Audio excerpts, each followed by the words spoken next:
এই জন্মবার্ষিকী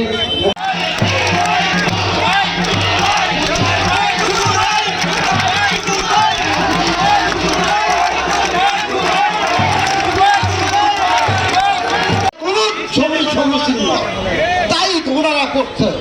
আজকে দেখেন সারা কালিয়াতি তার সিনিয়র নেতৃবৃন্দ যাদের সাথে 20-30 বছর রাজনীতি করছি, হ্যাঁ, তারা সবাই এখানে আসছে।